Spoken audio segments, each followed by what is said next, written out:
السلام علیکم دوستو امیر عبدالعزیز حجاز مقدس کے لیے جنگ یعنی شریف مکہ کی سلطنت پر فیصلہ کن حملے سے پہلے خطے کی دو اور طاقتوں کو ختم کرنا چاہتا تھا، ایک آل رشید اور دوسری ادریسیوں کی اسیر سلطنت کو۔ آل رشید کو اس لیے کیونکہ یہ لوگ آل سعود سے مسلسل حالت جنگ میں تھے، مطلب دونوں طرف سے اس وقت یہ لوگ ایک دوسرے پر حملے کرتے رہتے تھے۔ شاہ عبدالعزیز کو خدشہ تھا کہ یہ لوگ ہاشمیوں کے اگر اتحادی بن گئے تو اس کے لیے خطرہ بن جائیں گے۔ دوسری طرف الاسیر کی سلطنت تھی، جس کا بظاہر آل سعود سے کوئی جھگڑا تو نہیں تھا، لیکن اس علاقے کی اہمیت بہت زیادہ تھی۔ یہ سلطنت حجاز کے جنوب میں تھی اور وہاں سے حجاز کے اہم شہر جیسے کہ طائف، مکہ اور جدہ بالکل قریب تھے۔ یعنی الاسیر پر قبضے کا مطلب یہ تھا کہ سعودی فوج وہاں اپنی بیس بنا کر بڑی آسانی سے حجاز کے دل پر، اس کے مرکز پر حملہ آور ہو سکتی تھی۔ تو الاسیر پر کنٹرول امیر عبدالعزیز کے لیے بہت ضروری تھا، اور اس اہم مشن کی کمان اس نے اپنے بیٹے پرنس فیصل کو دی۔ 1921 میں امیر عبدالعزیز نے آل رشید کے دارالحکومت حائل کو قبضے میں لے کر اس سلطنت کا نام و نشان ہی مٹا دیا۔ آل رشید پہلی جنگ عظیم میں اپنے اتحادی خلافت عثمانیہ کے خاتمے کے بعد اب دراصل کمزور ہو چکے تھے۔ وہ عبدالعزیز کا حملہ نہ روک سکے اور ان کا علاقہ آل سعود کی سلطنت کا حصہ بن گیا۔ دوستو یہ وہی آل رشید تھے جنہوں نے 1890 میں شاہ عبدالعزیز کو کویت میں جلاوطن کیا تھا اور الریاض کو چھین لیا تھا۔ لیکن وقت کب ہمیشہ کسی ایک کا رہا ہے، اور صرف 31 برس کے بعد امیر عبدالعزیز کے لیے بھی وقت بدل گیا۔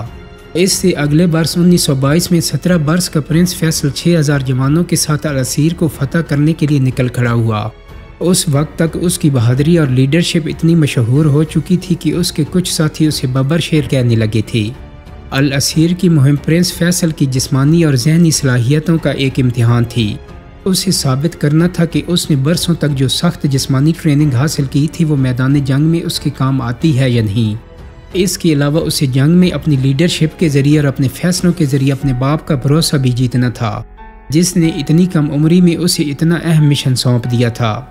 تو دوستو پرنس فیصل کی یہ پہلی بڑی جنگی مہم 100% کامیاب رہی۔ اس نے الاسیر یا اب جسے اسیر کہا جاتا ہے اس کے ایک اہم شہر ابا پر قبضہ کر لیا۔ اس فتح کے کچھ عرصے کے اندر اسیر کی ادریسی سلطنت آل سعود کے کنٹرول میں چلی گئی، اور ابا اب سعودی صوبے اسیر کا دارالحکومت ہے۔ پرنس فیصل کی یہ کامیابی سعودیوں کی بڑی فتح تھی۔ پرنس فیصل نے اپنے باپ کا بھروسہ بھی جیت لیا تھا اور ایک اہم علاقے پر قبضہ بھی کر لیا تھا۔ الاسیر کی فتح کے 2 برس بعد حجاز کی ہاشمی سلطنت اور آل سعود کے درمیان فیصلہ کن معرکہ شروع ہو گیا۔ اس معرکہ کی 2 بڑی اہم وجوہات تھیں۔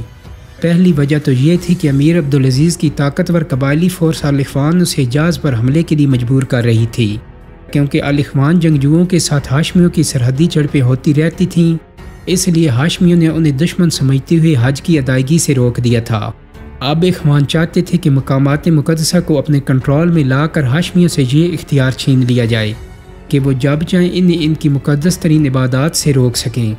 لڑائی کی دوسری وجہ تھی ترکی کا نیا حکمران مصطفیٰ کمال اتا ترک۔ آپ جانتے ہوں گے کہ پہلی جنگ عظیم تک خلافت کا منصب عثمانیوں کے پاس تھا۔ قسطنطنیہ یا موجودہ استنبول میں موجود عثمانی خلیفہ بیک وقت سلطنت عثمانیہ کا حکمران یعنی سلطان بھی ہوتا تھا، اور پوری دنیا کے مسلمانوں کا روحانی لیڈر یعنی خلیفہ بھی کہلاتا تھا۔ پہلی جنگ عظیم کے بعد مصطفیٰ کمال اتا ترک نے موجودہ ترکی کو یونانیوں اور انگریزوں کے قبضے سے آزاد کروا کر وہاں اپنی حکومت بنا لی تھی۔ تو مصطفیٰ کمال نے یہ کیا کہ حکومت سنبھالنے کے بعد اس نے پہلے تو ترک خلیفہ سے سلطان کا عہدہ واپس لے لیا، یعنی خلیفہ کی سیاسی طاقت ختم کر دی۔ اب خلیفہ کی حیثیت صرف ایک ڈمی رہ گئی تھی، اس کے پاس کوئی سیاسی اختیار نہیں تھا۔ لیکن بات یہیں ختم نہیں ہوئی۔ 3 مارچ 1924 کو ترک اسمبلی نے خلافت کا عہدہ بھی ختم کر دیا، یعنی خلافت سرے سے ہی ختم کر دی گئی۔ یوں اسلامی دنیا میں خلافت کا منصب خالی ہو گیا، اور اس کا فائدہ اٹھانے کی کوشش کی ہاشمیوں کی سلطنت حجاز کے حکمران شریف مکہ نے۔ 2 روز بعد 5 مارچ 1924 کو شریف مکہ حسین ابن علی نے خلیفہ بننے کا اعلان کر دیا۔ لیکن دوستو اس اعلان کا حسین بن علی کو فائدہ تو کیا ہوتا، الٹا نقصان زیادہ ہو گیا۔ مصر اور ایران جیسے ممالک جو اس دور میں بھی کسی حد تک خود مختار تھے، انہوں نے بھی شریف مکہ کو خلیفہ ماننے سے انکار کر دیا۔ یوں شریف مکہ کی انٹرنیشنل سپورٹ تقریباً ختم ہو گئی۔ یہاں تک کہ اس اعلان کے بعد ہاشمیوں کے سب سے اہم اتحادی برطانیہ نے بھی آنکھیں پھیر لیں۔ اتحادیوں کے منہ موڑ لینے سے شریف مکہ کی طاقت اب بالکل ختم ہو گئی تھی۔ وہ تنہا ہو گئے اور آل سعود کے حکمران شاہ عبدالعزیز نے بھانپ لیا کہ ہاشمیوں کو ختم کرنے کا یہی بہترین موقع ہے۔ چنانچہ ان دو وجوہات کی بنا پر یعنی اخوان کے دباؤ اور ہاشمیوں کی سیاسی تنہائی کو دیکھتے ہوئے امیر عبدالعزیز نے حملے کا فیصلہ کیا۔ امت مسلمہ کی سپورٹ حاصل کرنے کے لیے امیر عبدالعزیز نے ایک پیغام تیار کرایا۔ اس پیغام میں شریف مکہ کے اپنی رعایا کے خلاف جرائم کی تفصیل بیان کرتے ہوئے اسے خلافت کے منصب کے لیے نااہل قرار دے دیا گیا۔ پیغام میں امیر عبدالعزیز نے لکھوایا کہ آل سعود امت مسلمہ کی طرف سے شریف مکہ کو حکومت سے ہٹائیں گے۔ دوستو، یہ پیغام جس شخص نے لکھا تھا اس کا نام تھا فیصل بن عبدالعزیز، یعنی اس کا ہونہار بیٹا۔ یہ پیغام تیار ہونے کے بعد ستمبر 1924 میں شاہ عبدالعزیز کی فوج نے حجاز کی سلطنت پر چڑھائی کر دی اور اس حملے میں العسیر صوبہ ان کے سب سے زیادہ کام آیا۔ وہی العسیر صوبہ جسے پرنس فیصل نے جنگ کر کے سعودی سلطنت کا حصہ بنایا تھا۔ اس صوبے سے سعودیوں کو ہر طرح کی فوجی مدد مل سکتی تھی۔ چنانچہ تقریباً 3000 جوانوں پر مشتمل سعودی فوج اسیر کے قریب تربہ کے مقام پر جمع ہو گئی۔ اس فوج نے سب سے پہلے طائف پر قبضہ کر لیا۔ طائف پر قبضے کے بعد سعودی فوج نے مبینہ طور پر طائف میں 3 روز تک لوٹ مار کی۔ کہا جاتا ہے کہ اس لوٹ مار میں آل سعود نے تقریباً 1000 طائف کے لوگوں کو شہید کر دیا۔ 3 دن کے بعد شہریوں نے خون خرابے سے تنگ آ کر شاہ عبدالعزیز کی بیعت کر لی، جس کے بعد امن قائم ہو گیا۔ طائف ہاتھ سے نکل جانے کے بعد شریف مکہ نے اپنے بیٹے علی کو شریف مکہ بنایا اور خود اردن کی طرف فرار ہو گیا، لیکن اس کا بیٹا شریف علی بھی سعودی فوج کی پیش قدمی کو نہیں روک سکا۔ طائف کے بعد جب سعودی فوج نے مکہ پر حملہ کیا تو شریف علی بھی جدہ کی طرف نکل گیا۔ سعودیوں نے پھر بغیر کسی لڑائی کے مکہ کو فتح کر لیا، تاہم مکہ میں طائف کی طرح کوئی خون خرابہ نہیں ہوا۔ مکہ کے شہریوں کو امان دے دی گئی۔ مکہ کے بعد مدینہ بھی بآسانی سعودیوں کے کنٹرول میں آ گیا۔ اب حجاز میں صرف ساحلی شہر جدہ ہی باقی رہ گیا تھا، جس پر ابھی تک ہاشمیوں کا کنٹرول تھا۔ جنوری 1925 میں امیر عبدالعزیز نے جدہ کا محاصرہ کر لیا۔ یہ محاصرہ تقریباً 1 سال جاری رہا۔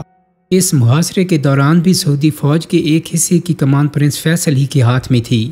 16 دسمبر 1925 کو جدہ میں ہاشمیوں نے آل سعود کے سامنے ہتھیار ڈال دیے اور سعودی فوج اس شہر پر قابض ہو گئی۔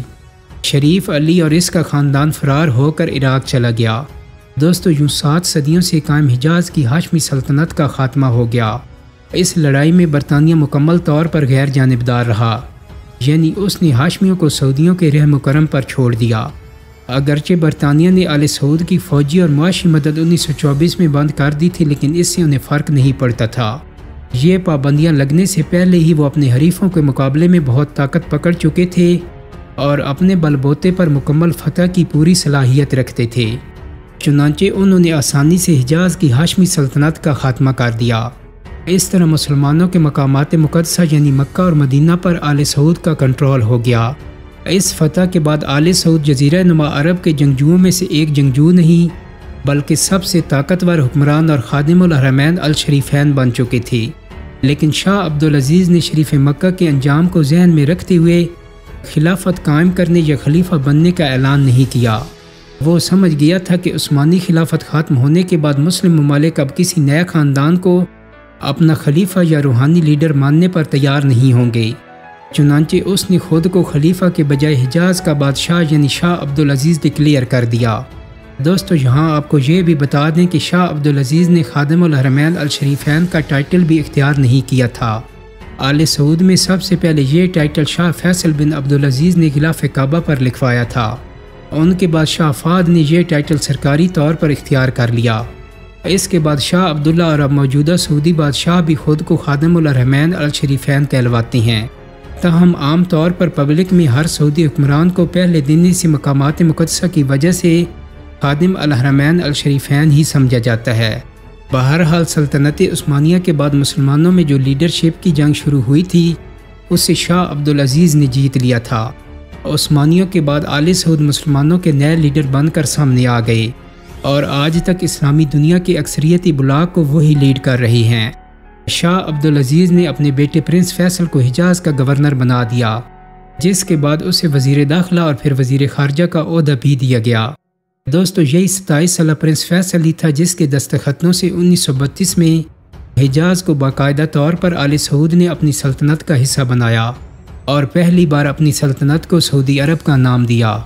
آپ کہہ سکتے ہیں کہ 21 سالہ پرنس فیصل نے حجاز اور اس کے ارد گرد کے علاقے فتح کر کے آج کے سعودی عرب کی بنیاد رکھی تھی۔ اس سعودی عرب کی جس کی ریت پر لوگ پانی کو ترس جاتے تھے، وہ زمین کھودتے تھے تو اس سے کالا پانی نکلتا تھا۔ وہ سر پیٹ لیتے تھے کہ یا خدا ہمیں پینے کو شفاف پانی چاہیے، ہم کالا پانی کیا کریں گے؟ لیکن وہ نہیں جانتے تھے کہ یہی کالا پانی تو ان کی قسمت بدلنے والا ہے۔ دوستو امید کرتا ہوں کہ میری آج کی ویڈیو آپ کو پسند آئی ہوگی۔ اگر ویڈیو اچھی لگی ہے تو اس کو لائک اور شیئر کر دیں۔ میرے چینل کو سبسکرائب کرنے کے ساتھ ساتھ بیل آئیکن کو بھی کلک کر دیں تاکہ آپ کو میری آنے والی مزید ویڈیوز کے نوٹیفیکیشن ملتے رہیں۔ بہت جلد ہی ایک نئی ویڈیو کے ساتھ ملاقات ہوگی۔ اپنا بہت سارا خیال رکھیے گا۔ اللہ حافظ۔